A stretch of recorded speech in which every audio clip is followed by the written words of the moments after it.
தலைப்பு: யோசேப்பு நம்முடைய முன்மாதிரி. பாகம் 1. துன்பம் எனும் பள்ளிக்கூடத்தில் எனும் தலைப்பின் கீழ் வரும் 7வது பாடம். பக்கம் 32.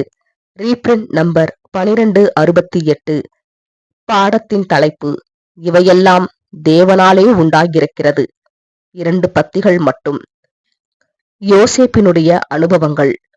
யோசேப்பின் சகோதரர்கள் அவரை அடிமைத்தனத்துக்குள்ளாக விற்று போட்டார்கள் மற்றும் பிற்பாடு அவரை எகிப்து அனைத்திற்கும் அதிகாரியாக அவர்கள் கண்டபோது தங்கள் குற்றத்திற்குரிய தண்டனை குறித்து மிகவும் பயமடைந்தார்கள். ஆனால் அவர்களது பயங்களை அமைதிப்படுத்தும் வண்ணமாக யோசேப்பு, என்னை இவ்விடத்தில் வரும்படி விற்று போட்டதினால் நீங்கள் சஞ்சலப்பட வேண்டாம், அது உங்களுக்கு விசனமாயிருக்கவும் வேண்டாம். ஜீவரட்சணை செய்யும்படிக்கு தேவன் என்னை உங்களுக்கு முன்னே அனுப்பினார் என்று கூறினார். ஆதியாகமம் 45ஆம் அதிகாரம் 5ஆம் வசனம். ஆனால் யோசேப்பின் சகோதரர்கள் புரிந்த குற்றத்திற்கான பொறுப்பை சர்வ வல்லமையுள்ளவர் மேல் சாற்றும் விதத்தில் இவ்வசனத்தில் எவ்வித ஆதாரமும் இல்லை என்று நாம் கூறுகிறோம்.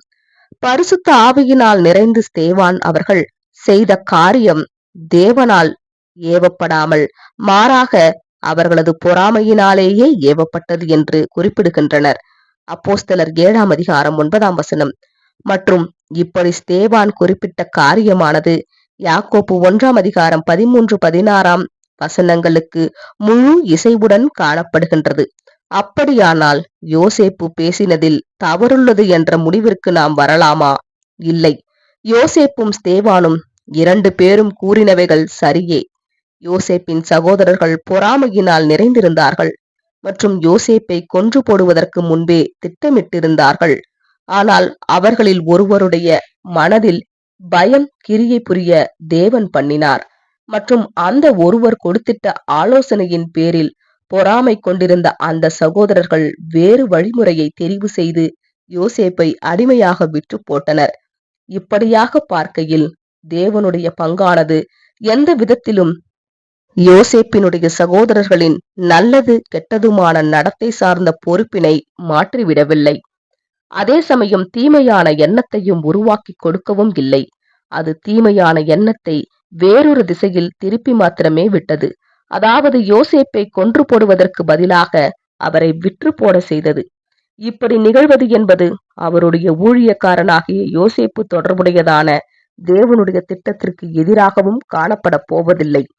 மனிதனுடைய நல்ல மற்றும் கெட்ட குணங்களை குறிக்கிடாமல் தேவனுடைய வல்லமையானது காரியங்களை நன்மைக்கு ஏதுவாய் மாற்றி போடுகின்றது என்பதற்கான உதாரணமாகவே இச்சம்பவம் அமைகின்றது.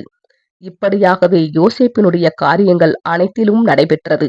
யோசேப்பு சிறையிலிருந்து பார்வோனுடைய சிங்காசனத்திற்கு கொண்டு போகப்பட்ட விஷயத்தில் யோசேப்பு சிறைக்கு அனுப்பப்பட்டதற்கு காரணமாக இருந்த போத்திபாருடைய மனைவியினுடைய குற்றமானது தேவனுடைய ஏவுதலினாலேயே நடந்தது என்று வாக்குவாதம் பண்ணக்கூடாது.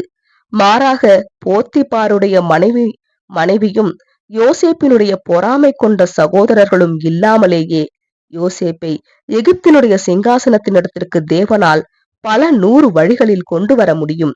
இயல்பாய் நடந்து கொண்டிருந்த சம்பவங்களை தேவன் நன்மைக்கு ஏதுவாய் மாற்றி போட்டு பயன்படுத்தினார். இப்படியாக யாருடைய சித்தங்களையும் குறுக்கிடாமல் நன்மைக்கு ஏதுவான அவரது சித்தம் நடந்தேற்றப்பட்டது. ஆகவே மனிதனுடைய கோபம் பாவம் செய்த விழுந்து போன சந்ததியின் பண்புகளே ஒழிய மாறாக அவர் ஏவி மனிதன் மேல் திணிக்கும் பண்புகள் அல்ல. தேவனுடைய மகிமையை விளங்க பண்ணும் மிஞ்சின கோபத்தை அவர் அடக்குவார் என்று பார்க்கிறோம்.